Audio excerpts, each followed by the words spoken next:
দর্শক, বিএনপির ভারপ্রাপ্ত চেয়ারম্যান তারেক রহমান গতকালকে ফিরে ৩০০ ফিটে সংক্ষিপ্ত বক্তব্যে সার কথা যেটা বললেন সেটা হচ্ছে আই হ্যাভ এ প্ল্যান, অর্থাৎ তার একটা প্ল্যান রয়েছে। যদিও তার এই বক্তব্য নিয়ে অনেকে সমালোচনা করার চেষ্টা করছেন যে একজন ব্যক্তির পরিকল্পনা দিয়ে কি গোটা জাতির ভাগ্য নির্ধারিত হবে কিনা। অনেকে মানে বেশিরভাগই পজিটিভলি বলছেন যে একজন ব্যক্তি যখন একটা দলের নেতৃত্ব দিচ্ছেন তখন তার পরিকল্পনা মানেই দলের পরিকল্পনা, সেটাই তিনি বোঝাতে চেয়েছেন। এটা বিএনপির পরিকল্পনা এবং সেই পরিকল্পনা তিনি বাস্তবায়ন করার স্বপ্ন দেখেন। প্রাসঙ্গিকভাবে তিনি উদাহরণও দিয়েছেন। আমরা সেই দিকে গিয়ে কথা বাড়াতে চাই না। তার যে পরিকল্পনার কথা তিনি বললেন, যদিও পরিকল্পনা কি সেটা বলেননি, শুধু ওই বাক্যটা বলেছেন আই হ্যাভ এ প্ল্যান। সেই ব্যাপারে জামাতের আমিরকে আমরা বলতে শুনলাম যে তারেক রহমানের পরিকল্পনার দিকে নজর রাখছে জামাত। কিভাবে নজর রাখছে, কি করবে, কি কর্মসূচি দিবে, সেটা আমরা হয়তো পরবর্তীতে দেখতে পাবো। তারেক রহমানের পরিকল্পনাগুলো যখন আলোর মুখ দেখবে, ঠিক সেই সময় হয়তো জামাতের পাল্টা কোনো পরিকল্পনা তারা ঘোষণা করবে, কিংবা তার চাইতেও বড় চমকের ব্যাপার তারা সামনে আনার চেষ্টা করবে। এটাই তো রাজনীতি, সেটাই হওয়া স্বাভাবিক। কিন্তু যে শোরগোলটা উঠেছে জামাত জোটে ভাঙন, জামাতের যে ৮টি ইসলামিক দল, সেই ইসলামিক দলের জোটে ভাঙন এবং এনসিপির জামাতের সঙ্গে জোট তৈরি করা, এনসিপি সহ এবি পার্টি, রাষ্ট্র সংস্কার আন্দোলন সহ আরও কিছু দলের চমক রয়েছে, এমনটা জামাতের বিভিন্ন নেতা যখন বলছেন, তখন দুটো জিনিস খুবই গুরুত্বপূর্ণ। আমরা আগের আলোচনাতেই বলেছি, সকালের আলোচনাতেই বলেছি যে আজকেই গতকালকে আমরা যে কথাটা জেনেছিলাম যে এনসিপির না, জামাতের যে ৮ দলীয় জোট, ইসলামিক জোট, সেই জোটটা ভেঙে যাচ্ছে। চরমোনাই পীর এবং মামুনুল হকের দল জোট থেকে সরে যাচ্ছে, কারণ চরমোনাই পীরের ১৫০ আসনের চাহিদা, মামুনুল হকের অন্তত ৩০ আসনের চাহিদা সহ আরও অন্যান্য দলের চাহিদা, এগুলো নিয়ে তাদের মধ্যে সমন্বয় হচ্ছে না। ব্যাপারটা আলোচনার পর্যায়ে, যদিও গণমাধ্যম বলছিল, গণমাধ্যমে জামাতের নেতারা বলেছেন যে তাদের এই জোটে কোনো সংকট নেই, সমস্ত কিছুই প্ল্যান মতোই আগাচ্ছে। কিন্তু আমরা তাদের দুই দলের দুটো যে গুরুত্বপূর্ণ কর্মসূচি ঘোষণা করতে দেখলাম এবং আলাদা কর্মসূচি, সেটাতেই একটা লক্ষণ স্পষ্ট হয়ে যায় যে এই দুই দল আলাদা হয়ে গেছে অলরেডি, ঘোষণা আসেনি এখনও। চলুন একটু বুঝে দেখি যে আলাদা কর্মসূচি কেন তারা ঘোষণা করলো, তার ব্যাকগ্রাউন্ড কি, জোটটা ভেঙে যাওয়া কিনা, সেই আলোচনা করব এই ভিডিওতে। থাকবেন পলিটিক্স টিভির নিয়মিত আয়োজনে।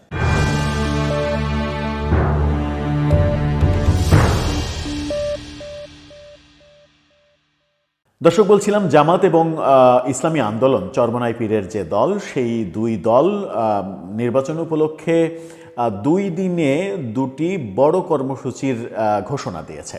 কর্মসূচিটা কি? মহাসমাবেশ করবে। জোটের যদি ব্যাপার থাকতো, তারা যদি জোটে থাকতেন, তাহলে কি আলাদা মহাসমাবেশের আয়োজন করতেন? আলাদা মহাসমাবেশ করলে তো শক্তি ক্ষীণ হয়ে যাবে। আলাদা আলাদাভাবে দুই দলকে জনগণ আনতে হবে, তাতে করে জনসমাগম কম হবে, এটা তো খুবই স্বাভাবিক একটা ব্যাপার। কিন্তু আলাদা এই সিদ্ধান্ত কেন তারা নিলেন? আলাদা এই সিদ্ধান্ত কি নিয়েছেন? জামাতের পক্ষ থেকে ঘোষণা করা হয়েছে তারা জানুয়ারির 3 তারিখে ঢাকায় মহাসমাবেশ করবে এবং সেটা মানিক মিয়া এভিনিউতে করবে। যদিও মানিক মিয়া এভিনিউতে কেন মহাসমাবেশ করবেন তারা, জনজীবনে দুর্ভোগ কেন নামিয়ে আনবেন, সেই প্রসঙ্গ অলরেডি উঠেছে। মানিক মিয়া এভিনিউ কি জনসমাবেশ করার জায়গা কিনা, এই প্রসঙ্গগুলো আসছে কিন্তু। কারণ বহুদিন থেকেই রাজধানীবাসীর নানা ধরনের ধকল আমরা দেখছি রাজনৈতিক কর্মসূচিকে কেন্দ্র করে। রাজধানী অচল হয়ে যায়। একটা রাজধানীর মাঝখানে এই ধরনের একটা সমাবেশ যদি হয়, তাহলে সেদিন রাজধানী অচল হয়ে যাবে, যান চলাচল ব্যবস্থা অচল হয়ে পড়বে, সেটাই স্বাভাবিক। সেটা জেনেও তারা কেন মানিক মিয়া এভিনিউয়ের মতো জায়গায় সমাবেশ করবেন, নাকি সেটা তারা পুনর্বিবেচনা করবেন সেটা তাদের ভাবনা, তারাই ভালো বুঝবেন যে রাজধানীবাসীকে মানে ব্যাড মেসেজ দিবেন নাকি গুড মেসেজ তারা দিবেন। তাদের সমাবেশটা কেন সোহরাওয়ার্দী উদ্যানে একটা মাঠে হবে না, কেন বাইরে হবে, রাস্তায় হবে, যে রাস্তাটা খুবই ব্যস্ত একটা রাস্তায় পরিণত হয়েছে এখন, সেই রাস্তায় এবং ঢাকা শহরের সব থেকে প্রশস্ত রাস্তা যেটা, সেই রাস্তায় সমাবেশ কেন করতে হবে, এই প্রশ্নগুলো রয়েছে। কিন্তু তারা 3 তারিখে সমাবেশ করছে এই ঘোষণা এবং এই প্রস্তুতি তারা শুরু করে দিয়েছে, যেখানে মোটামুটি মোটা দাগে বলা যায় যে চরমনাই পীরের দল ইসলামী আন্দোলন যেখানে উপস্থিত না থাকার সম্ভাবনাই বেশি। কারণ ইসলামী আন্দোলনও পাল্টা একটা কর্মসূচি ঘোষণা করেছে, সেটা হচ্ছে 9 তারিখে, 9 জানুয়ারি তারা সমাবেশ করবে ঢাকায়। কোন স্থানে সেটা এখনও নিশ্চিত করে বলতে পারছি না, যেহেতু ইনফরমেশন পাইনি। তবে তারা ঘোষণা করেছে 9 তারিখে তারা সমাবেশ করবে। তারাও হয়তো মানিক মিয়া এভিনিউ বেছে নিতে পারে। এই যে 2 দল, এই 8 দলের জোটের এরাই তো সব থেকে বড় 2 দল। এই 2 দল যে আলাদা আলাদাভাবে সমাবেশের ঘোষণা দিল, এতেই কি প্রমাণ হয়ে যায় না যে তাদের জোট আর নাই, জোটটা অলরেডি ভেঙে গেছে, শুধুমাত্র আনুষ্ঠানিক ঘোষণার অপেক্ষা, অথবা ঘোষণাও হয়ে গেছে, ব্যাপারগুলো সেদিকেই যাবে। এখন এই যে জোটটা ভেঙে গেল, এই জোটটা ভেঙে যাওয়ার প্রেক্ষাপটে ইসলামী দলগুলোর মানে ইসলামী মাইন্ডের মানুষগুলোর সমস্ত ভোট এক বাক্সে নেওয়ার যে পরিকল্পনা, সেই পরিকল্পনাটা ভেস্তে গেল। তাতে কি আগামী নির্বাচনে এই 2 দলের জন্য সুবিধা হলো, নাকি এই 2 দলের জন্য অনেক বেশি প্রবলেম হয়ে গেল? যখন এনসিপির সঙ্গে জামাতের জোটের ব্যাপারটা দেখছি, তখন লাভ ক্ষতির ইকুয়েশনটা কিন্তু রয়েছে। তবে এটুকু অন্তত নিশ্চিত করেই এই মুহূর্তে ধারণা করা যেতেই পারে, 2 দল যেহেতু আলাদা আলাদা সমাবেশের ঘোষণা দিয়েছে, জোটবদ্ধ নির্বাচন যদি তারা সত্যিই করতে চাইতো, তাহলে এই মুহূর্তে জোটের মুভমেন্টটাই খুবই গুরুত্বপূর্ণ নির্বাচনের আগে। কারণ জনগণকে একটা বার্তা দেয়া যে আমরা সবাই এক জায়গায় আছি, এক জায়গায় থেকে আমরা ইসলামপন্থী সমস্ত দল আপনাদেরকে একটা মেসেজ দিচ্ছি যে এবারের নির্বাচনে আপনারা ইসলামপন্থী দলগুলোকে ভোট দিন। যদিও বিএনপির অভিযোগ রয়েছে জামাত ইসলাম নির্বাচনের প্রচারণায় ইসলামকে অপব্যবহার করছে, বেহেস্তের টিকিটের কথা বলছে, জামাতের বিভিন্ন নেতা এই ধরনের বক্তব্য দিচ্ছেন, এগুলো ছড়িয়ে পড়ছে, সেগুলো নিয়ে সমালোচনা হচ্ছে, এগুলো তো রয়েছে। কিন্তু তাদের এই ভাঙন কিন্তু ইসলামী মাইন্ডের মানুষদের ভোট এক বাক্সে আসার পথে একটা বড় ধাক্কা। আর সেই ধাক্কা তারা নিশ্চয়ই এনসিপির সঙ্গে জোট করে সামলে নিতে চাইবেন। আমরা গত রাতে দেখেছি জামাতের এক এমপি পদপ্রার্থী, তিনি দাবি করেছেন যে তাদের মধ্যে কোনো ফাটল নেই, সব কিছু ঠিকঠাক মতো চলছে। 348টা আসন জোট শরিকরা চেয়েছে, এ ধরনের খবর গুজব খবর, ভুয়া খবর প্রচার করা হচ্ছে। তাদের মধ্যে যথেষ্ট সমঝোতা রয়েছে এবং কেউ কারো জোটে অংশ নিচ্ছে না। তারা সবাই সম্মিলিতভাবে যে আসনে যার জেতার সম্ভাবনা রয়েছে, সেই আসনে তাকে নমিনেশন দেওয়ার বন্দোবস্ত করছে। কিন্তু আমরা বিভিন্ন বাংলাদেশের সমস্ত গণমাধ্যমেই গতকালকে জেনেছিলাম যে এই জোটটা ভেঙে গেছে। ভেঙে যাওয়ার খবরের পাশাপাশি যে কথাটা আপনাদেরকে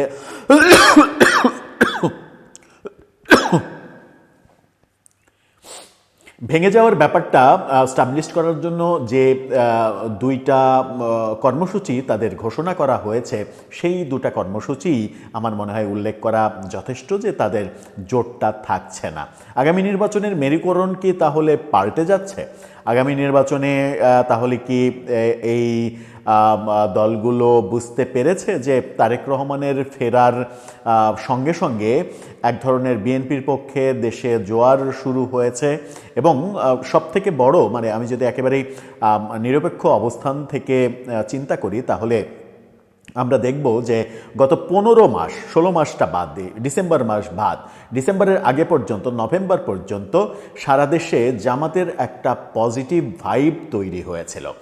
পজিটিভ ভাইবটা কি? জামাতের জনমত বাড়ছে, সর্বসাকুল্যে এর আগে কখনোই 5%, 7%, 8%-এর বেশি ভোট পাওয়ার ইতিহাস যাদের নেই, সর্বোচ্চ 18টা আসনে জয়লাভ করার রেকর্ড যাদের, তারা ক্ষমতায় যাওয়ার স্বপ্ন দেখছে। স্বপ্ন দেখার কারণ হচ্ছে যে জামাতের জনপ্রিয়তা যেমন বেড়েছে, তেমনি শেখ হাসিনা সরকার পতনের পরে নানা বিতর্কিত কর্মকাণ্ডে বিএনপির তৃণমূলের নেতাকর্মীরা জড়িয়ে পড়েছিল এবং আওয়ামী লীগের বিরুদ্ধে যে ধরনের নির্যাতনের অভিযোগ, মামলাবাজির অভিযোগ, মবের অভিযোগ, এই অভিযোগগুলো মূলত বিএনপির এবং এনসিপির বিরুদ্ধে, বৈষম্যবিরোধী আন্দোলনের বিরুদ্ধে, যে অভিযোগগুলো বেশিরভাগ ক্ষেত্রেই জামাতের বিরুদ্ধে ছিল না। এই ব্যাপারটাকে কাজে লাগিয়ে জামাত কিন্তু একটা পজিটিভ অবস্থান তৈরি করে ফেলেছিল নভেম্বর মাস পর্যন্ত। কিন্তু যখনই ডিসেম্বর মাস এলো, ডিসেম্বরে বিজয়ের মাস এবং মহান মুক্তিযুদ্ধের প্রেক্ষাপটে এই মাসটা সব থেকে গুরুত্বপূর্ণ মাস, সেই মাসে এসে কেন যেন সব তালগোল পেকে গেল। ডিসেম্বরে এসে নানা ধরনের বক্তব্য, জামাত নেতাদের, শিবির নেতাদের নানা ধরনের বক্তব্য, নানা প্রেক্ষাপটে আমার মনে হয় যে ব্যাপারটা তারা তাদের কার্যক্রম দিয়েই 15 মাসের যে অর্জন, সেই অর্জনটা বিসর্জনে পরিণত করেছে 1 ডিসেম্বরে এসেই। এতে করে যেটা হয়েছে, তারেক রহমানের ফেরার সাথে সাথে বিএনপির হাইপটা উঠে গেছে অনেক বেশি। তাতে করে জামাত অনেক পেছনে পড়ে গেছে নির্বাচনী সমীকরণের জায়গায়। নির্বাচনী সমীকরণে জামাত আরেকটা জায়গায় এগিয়েছিল যে তারা আওয়ামী লীগের ভোট পাওয়ার একটা সম্ভাবনা ছিল, কিছু ভোট পাওয়ার সম্ভাবনা তৈরি করেছিল বিগত 15 মাসে, নভেম্বর পর্যন্ত। এই সময়টাতে তারা কিন্তু ওই জায়গায় খুবই অ্যাক্টিভ ছিল, মনোযোগী ছিল।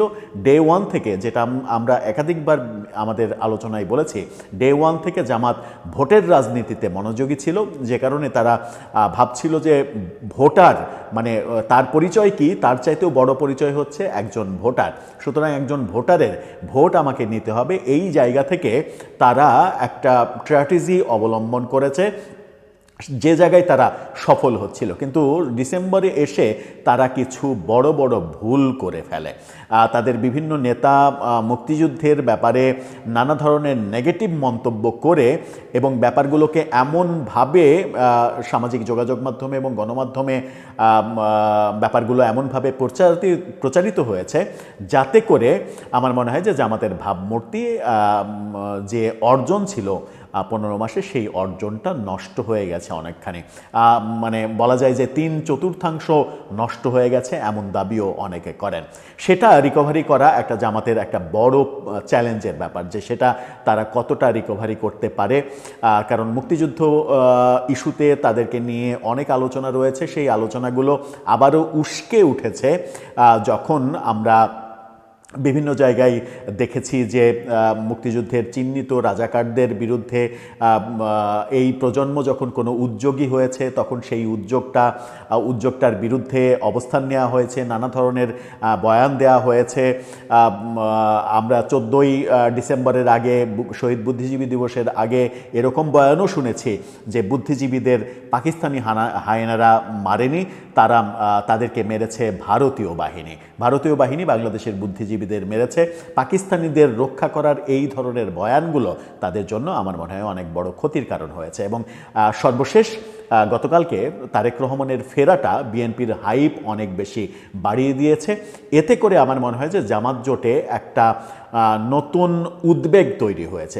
এই উদ্বেগের ফলে তারা জোটের মেরুকরণ নানাভাবে সম্প্রসারিত, ভাঙা গড়া, এইগুলোর দিকে মনোযোগী হয়েছে। এখন দেখার বিষয়, সেই মনোযোগী হওয়ার ফলে চরমোনাই পীরকে কিংবা মামুনুল হক, তাদের যে ভয়েস, তাদের 3 জনের যে ভয়েস, সেই ভয়েসটাকে বাদ দিয়ে জামাত ইসলামী মাইন্ডের ভোট কতটা তাদের মানে নাগালের মধ্যে নিয়ে আসতে পারে, কিংবা যারা নিরেট একেবারে সাধারণ ভোটার, যারা মুক্তিযুদ্ধের আদর্শের ভোটার, তাদেরকে কতটা কনভিন্স করতে পারে, সেটাই এখন দেখার বিষয়। যেখানটায় বিএনপির হাইপে বিএনপি অনেকখানি এগিয়ে গেছে। এবং বলা যায় যে আমরা গতকালকে দেখেছি যে রয়টার্স, বিবিসি সহ আন্তর্জাতিক কিছু গণমাধ্যম তারেক রহমানকে পরবর্তী প্রধানমন্ত্রী সম্বোধন করেছে, নেক্সট প্রাইম মিনিস্টার সম্বোধন করে তারা কিন্তু রিপোর্ট করেছে। আমরা একটা ভিডিওতে রয়টার্সের সেই প্রতিবেদনটা দেখিয়েছিলামও। রয়টার্স, বিবিসির মতো গণমাধ্যম যখন এ ধরনের সম্বোধন করে এবং পৃথিবীর প্রায় সমস্ত গণমাধ্যমে এই খবরগুলো যখন গুরুত্বপূর্ণ হয়ে যায়, তারেক রহমানের ফেরাটা, আই হ্যাভ এ প্ল্যান, এই ব্যাপারগুলো যখন মানে আন্তর্জাতিক গণমাধ্যমে খুবই গুরুত্ব সহকারে প্রকাশিত হয়, তখন কিন্তু হাইপটা ওঠে। আরেকটা ব্যাপার, অনেকেই মনে করেন যে তারেক রহমানের সঙ্গে কিংবা বিএনপির সঙ্গে ভারতের একটা অলিখিত, অঘোষিত একটা সমঝোতা হয়েছে। যদি ভারতের সঙ্গে একটা সমঝোতা মানে কি, যে ভারতের আওয়ামী লীগের মতো একেবারে দহরম মহরম পীড়িত তো আর হবে না, কিন্তু আপনাকে দেশ চালাতে হলে, দেশ যদি চালাতে চান, তাহলে বাংলাদেশে বসে ভারত বিদ্বেষী মনোভাব পোষণ করে কিংবা ভারত বিদ্বেষী ন্যারেটিভ তৈরি করে, ভারত বিদ্বেষী কার্যক্রম তৈরি করে ভারতের সঙ্গে রাজনৈতিক সম্পর্ক একেবারে জিরোতে নিয়ে গিয়ে দেশ চালানোটা খুবই কঠিন, কারণ সেটার সঙ্গে অর্থনৈতিক ব্যাপার স্যাপার জড়িত রয়েছে। আমরা এখনও অনেক কিছুর ব্যাপারে, বিশেষ করে আমদানি রপ্তানিতে অনেক কিছুতেই ভারতের উপরে বেশ খানিকটা নির্ভরশীল। খাদ্যশস্যের জায়গায়, খাদ্যপণ্যের জায়গাতেও অনেকখানি নির্ভরশীল। এই বাস্তবতাগুলো অন্য দলগুলোর চাইতে বিএনপি বেশি উপলব্ধি করবে এবং সেই উপলব্ধির কারণে অনেকে মনে করেন যে তারেক রহমানের এই ডিলে করে ফেরা হলেও এই ফেরার আগে তিনি নিশ্চয়ই ভারতের সঙ্গে একটা মানে সমঝোতা করেই ফেলেছেন যে তারা যদি ক্ষমতায় আসে, বিএনপি যদি ক্ষমতায় আসে, তাহলে বাংলাদেশে ভারত বিদ্বেষী যে সুরটা উঠেছে সেই সুরটা অন্তত সরকারের পক্ষ থেকে অ্যালাউ করা হবে না, সেই জায়গায় বিএনপি পা দেবে না। যদি এরকমটা হয়, যদিও অনেকে প্রশ্ন করতে পারেন যে ভারতের সঙ্গে সমঝোতা কেন করতে হবে, প্রশ্ন করলে করাই যায়, আপনি প্রশ্ন করতেই পারেন, আপনার সেই স্বাধীনতা রয়েছে। এটা খুবই যৌক্তিক প্রশ্ন যে কেন সমঝোতা করতে হবে। এই সমঝোতা মানে কোনো চুক্তি না, এই সমঝোতা মানে আপনাকে রাষ্ট্র ক্ষমতায় এসে রাষ্ট্রকে তো চালাতে হবে, সরকারকে চালাতে হবে, সরকারের কার্যক্রম অব্যাহত রাখতে হবে। সেই ক্ষেত্রে আন্তর্জাতিক পরিমণ্ডল যদি আপনাকে সমর্থন না করে, আন্তর্জাতিক পরিমণ্ডল যদি আপনাকে সহযোগিতা না করে, এখন কি হয়েছে, গত 16 মাসে কি হয়েছে, আন্তর্জাতিক বিনিয়োগ বন্ধ, বিনিয়োগ প্রায় 85% বিনিয়োগ কমেছে, কলকারখানা একের পর এক বন্ধ হয়েছে, গার্মেন্টস কারখানায় প্রায় 400 মতো গার্মেন্টস কারখানা বন্ধ হয়েছে, এরকম পুলিশ রিপোর্টও আমরা দেখেছি। যদি সারা দেশে 400-500 কলকারখানা বন্ধ হয়ে যায়, অন্যান্য কলকারখানা সহ, সেই অবস্থায় অর্থনীতির কি অবস্থা হবে? আপনি শুধুমাত্র রেমিটেন্সের উপরে নির্ভর করে কি আপনার অর্থনীতি টিকিয়ে রাখতে পারবেন? যদি গার্মেন্টস কারখানা একের পর এক বন্ধ হয়ে যায়, রপ্তানি বন্ধ হয়ে যায়, তাহলে বাংলাদেশ যে দুইটা জায়গায় নির্ভরশীল, এক হচ্ছে বিদেশি শ্রমিকদের রেমিটেন্স, আর একটা হচ্ছে গার্মেন্টস সেক্টর, এই দুইটার উপরে অর্থনীতি সব থেকে বেশি নির্ভরশীল। সুতরাং আপনাকে একটা দেশ চালাতে হলে, রাষ্ট্র ক্ষমতায় এসে কথা বলতে হলে, সেই কথা বলার সময় সব দিক খেয়াল রেখে কথা বলা যায়। একটা অন্তর্বর্তীকালীন সরকার স্বল্প সময়ের জন্য এসে সব কিছুতে হয়তো ঠিকঠাক মতো করে এগিয়ে নিতে পারে না, কারণ তাদের রাজনৈতিক অভিজ্ঞতা নেই। রাজনৈতিক অভিজ্ঞতা কারণ আবার তাদের রাজনৈতিক ইয়েও নাই, স্বার্থও থাকার কথা নয় যে তারা 5 বছর 10 বছর ক্ষমতায় থাকবে, জনগণকে তাদেরকে তুষ্ট করতে হবে, এরকম তো ব্যাপার নেই। এরকম দায়বদ্ধতার ব্যাপার যখন কোনো সরকারের না থাকে, তখন কিন্তু সরকারের এই ব্যাপারগুলো কনসার্ন হয় না, যেটা একটা রাজনৈতিক সরকারের অবশ্যই কনসার্ন হতে হবে। কারণ আপনি বাংলাদেশে, যে দেশটা আপনার চতুর্দিকে ঘিরে রয়েছে, সেই দেশের সঙ্গে যুদ্ধংদেহী সম্পর্ক তৈরি করে আপনি রাষ্ট্রকাঠামো চালাবেন, সঠিকভাবে চলবে, এবং সেই বড় দেশটার সঙ্গে আবার আন্তর্জাতিক পরিমণ্ডলের যে বন্ধুত্ব, আমি যদি ধরি যে আমেরিকা, রাশিয়া, চীন, অস্ট্রেলিয়া, এই দেশগুলোর শক্তিগুলোর সঙ্গে তাদের যে সম্পর্ক এবং আমাদের যে সম্পর্ক, এই সবগুলো আমার মনে হয় ভাবনার মধ্যে আনতে হবে। সব মিলিয়ে পরিস্থিতি কোন দিকে যাচ্ছে, কারা আগামী নির্বাচনে সংখ্যাগরিষ্ঠতা পেয়ে নির্বাচিত হচ্ছেন। তারেক রহমানকে রয়টার্স, বিবিসি যখন পরবর্তী প্রধানমন্ত্রী বলছেন, তখন তারেক রহমানই পরবর্তী প্রধানমন্ত্রী হচ্ছেন, নাকি চমক দেখিয়ে জামাত এনসিপি জোটের বিজয় আমরা দেখব, সেখানে নাহিদ ইসলামকে পরবর্তী প্রধানমন্ত্রী দেখব, সেটা সময়ই বলে দেবে। আস্তে আস্তে সময় গড়ালে আমরা পরিষ্কার হয়ে যেতে পারবো। দর্শক, এই মুহূর্তে আপনার কি মনে হয়? রয়টার্স এবং বিবিসির ভাষ্যমতে আগামী দিনে নির্বাচনের মাধ্যমে যে সরকার আসছে, সেই সরকারের প্রধানমন্ত্রী কি তারেক রহমান হচ্ছেন নাকি নাহিদ ইসলাম হচ্ছেন? আপনার মন্তব্য, আপনার মতামত জানিয়ে লিখতে পারেন আমাদের কমেন্ট বক্সে।